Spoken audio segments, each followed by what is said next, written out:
Assalamualaikum warahmatullahi wabarakatuh. Baik, di sini saya akan menjelaskan tentang startup dari kelompok 1.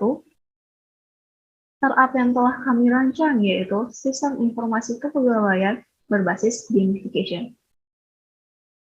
Sebelum kita masuk ke dalam materi, alangkah lebih baiknya saya memperkenalkan anggota startup kami. Yang pertama, saya sendiri, yaitu Valda Laura Uswari sebagai founder dan CEO. Lalu ada Reskidi Ramadhani Irawan sebagai co-founder dan surveyan.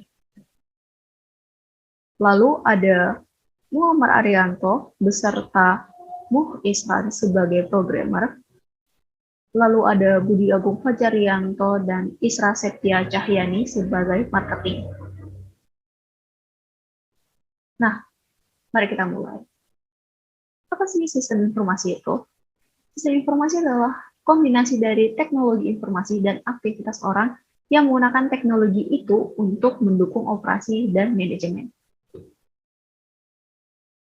Lalu, apa itu gamification? Mungkin banyak dari kalian yang belum tahu apa itu gamification. Gamification adalah aplikasi teknik dan konsep game ke dalam strategi pemasaran. Nah, mungkin sekarang kalian lebih bingung lagi nih, apa sih hubungan kedua hal itu? Maka dari itu, simak penjelasan materi selanjutnya yang akan dibawakan oleh co-founder dari startup ini, yaitu Reskidi Ramadhani Irawan.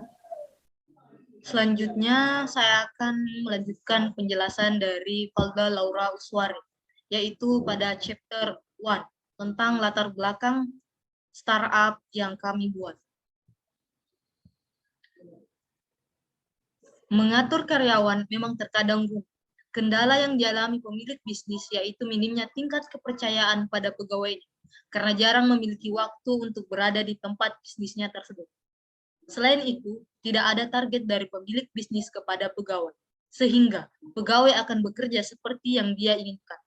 Sedangkan, jika pemilik menekan pegawainya dengan memberikan target, maka pegawai tidak akan betah mengingat gaji yang dia dapat. Hanya cukup buat menghidupi dirinya sendiri. Cara yang paling bagus untuk mengatur mereka adalah memberikan deskripsi pekerjaan yang jelas melalui sistem dengan mode gamification berbasis web yang kami tawarkan. Bisa diakses melalui komputer maupun gadget. Jadi, mereka akan tetap menggunakan gadgetnya untuk bekerja. Berikutnya, dalam penyajiannya, sistem informasi kepegawaian yang kami tawarkan memiliki keunikan dibanding sistem informasi lainnya, yaitu menyuguhkan sebuah sistem di mana membuat karyawan seakan sedang bermain sebuah game atau biasa disebut dengan istilah gamification. Tersedianya sistem informasi kepegawaian gamification berbasis web ini dinilai sangat penting sebagai alat bantu untuk mempermudah penjadwalan, pelaporan kegiatan, dan penilaian karyawan sesuai dengan apa yang perusahaan perlukan.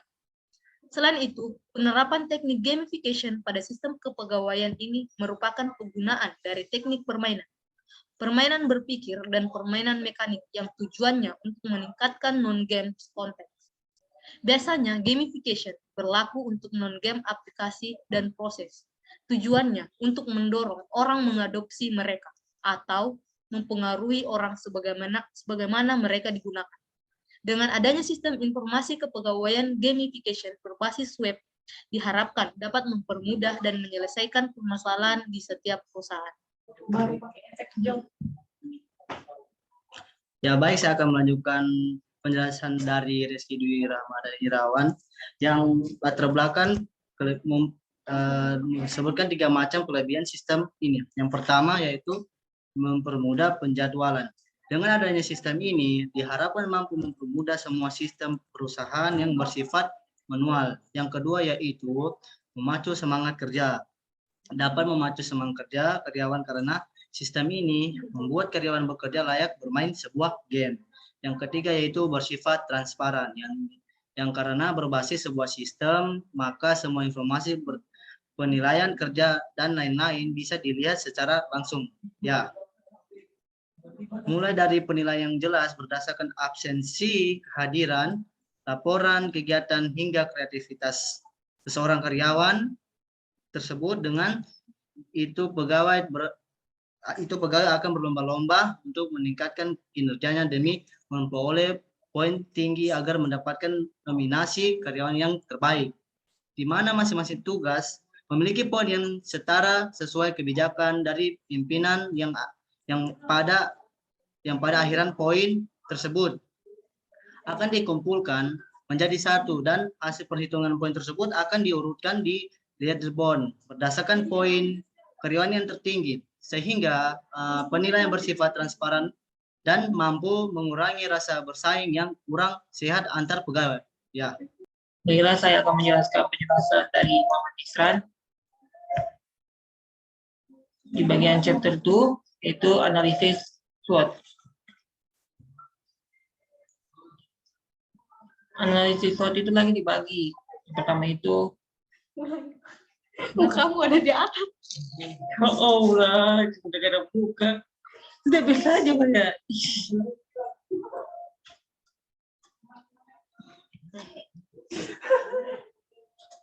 Terus capek-capek suara dia. Astaga. Masa Mubarakah di rumah lagi sama. Sudah, putar di sini. Aduh, dua. Oke, saya akan melanjutkan.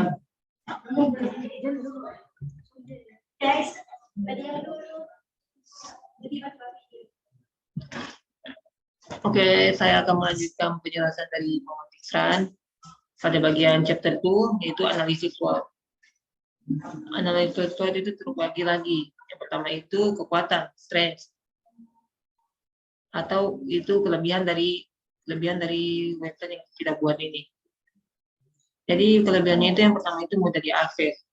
Jadi website ini dapat mudah diakses karena dapat dilihat atau dicari dari platform pencarian, yaitu seperti Google. Yang kedua itu biaya buat sistem murah. Jadi biaya dalam pembuatan website ini secara murah. Yang ketiga tersedia weekly and daily. Jadi dalam website ini kan memakai teknik gamification. Jadi dalam website ini tersedia misi harian dan misi mingguan. Dan jika misi itu selesai maka mendapatkan poin. Yang keempat adalah achievement beragam. Jadi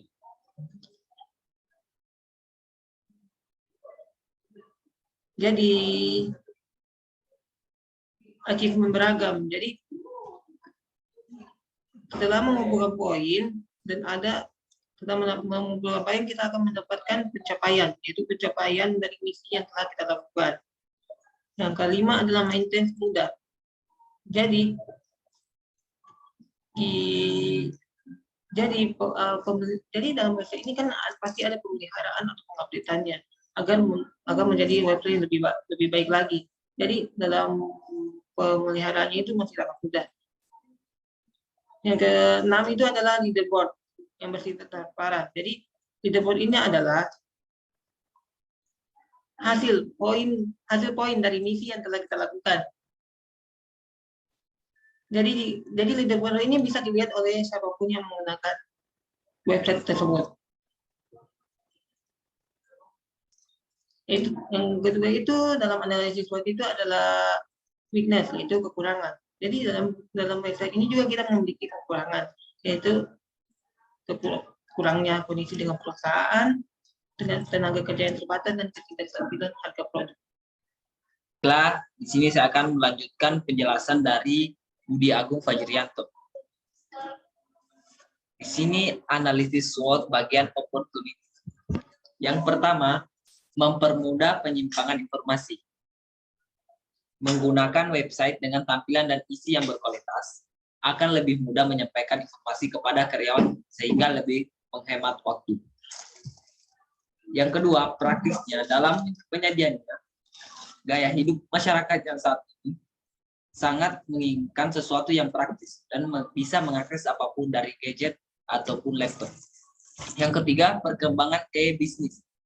Tidak terlepas dari kemajuan teknologi internet saat ini yang telah menjangkau banyak daerah, melihat potensi dan peluang bisnis yang menguntungkan, mendorong banyak pihak untuk mengembangkan jualan online dengan berbagai produk yang ditawarkan. Bagi mereka yang jeli melihat peluang bisnis, menjual sebuah sistem bisa menjadi solusi untuk usaha modal murah tapi long term. Yang keempat, perkembangan internet. Di era digital ini, banyak pekerjaan yang dialihkan melalui internet. Salah satunya adalah bisnis. Saat ini, dari bisnis tersebut, dan berbagai bidang yang melalui internet. Oleh karena itu, transaksi bisnis akan semakin mudah dan menguntungkan bagi pengusaha maupun pelaku bisnis. Baiklah, untuk selanjutnya akan dijelaskan Saudari. Baiklah, saya akan melanjutkan penjelasan dari Muammar Arianto pada bagian chapter 3, yaitu target pasar. Jadi, pada awal pembuatan sistem, yang menjadi target utama kami adalah sebuah perusahaan yang masih menggunakan sistem yang kurang baik ataupun yang belum menggunakan sistem sama sekali, dalam artian manual. Mengingat stigma masyarakat Indonesia kental dengan istilah orang dalam, yang dimana karyawan yang bekerja lama tidak mendapatkan kenaikan jabatan, sedangkan yang baru berada berapa...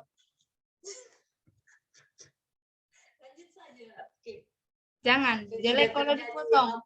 Jelek kalau dipotong. Ulang, Jo, tidak apa-apa. Namanya juga kan. Sudah terakhir, ini setemu lagi, ulang. Secap.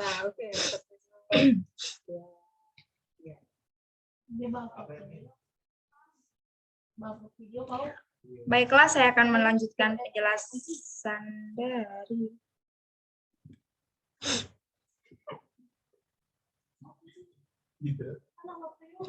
Baiklah, saya akan melanjutkan penjelasan dari Muammar Arianto pada bagian chapter 3, yaitu target pasar.